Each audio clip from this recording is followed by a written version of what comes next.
When you sell a new set of tires to customers, it's generally preferred to sell 4 new tires so that your customers have all new tread all the way around.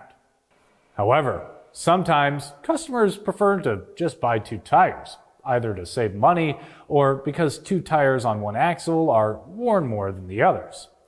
Let's talk about why, when selling 2 tires, your shop should install them on the rear axle.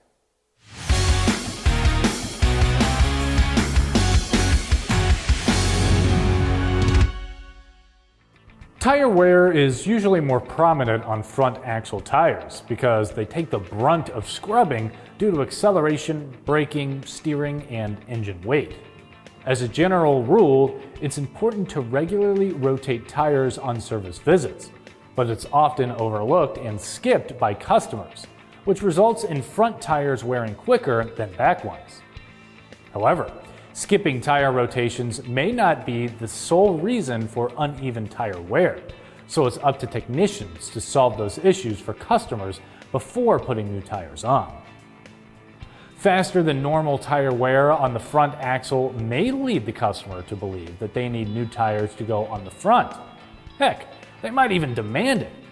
However, in reality, the best practice is to put the 2 new tires on the rear axle, and that's backed up by lab tests and on the test track. It all has to do with oversteering, understeering, and the physics of the vehicle's center of gravity. When the customer experiences a loss of traction on a rear axle, it can cause oversteering, leading to fishtailing and a tail spin. While the vehicle can understeer with loss of traction from the front axle tires, it's much easier for them to correct understeer than oversteer. That's because when losing traction, a driver is more likely to put their foot on the brakes, causing the vehicle's center of gravity to swing forward, which puts more weight of a load on the front axle, literally pressing the front tires to the ground. While this happens, it's the rear tire's job to evacuate water or slush that causes a loss of traction in the first place.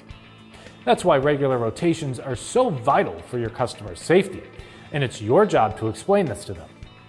When rotating tires every 5,000 to 7,000 miles, the difference in tread depth is insignificant. For more tire and service videos, don't forget to follow us on Instagram, Facebook, and subscribe to our YouTube channel. I'm Christian Hinton, coming to you from the Tire Review Continental Tire Garage Studio at Babcock's Media. Thanks for watching.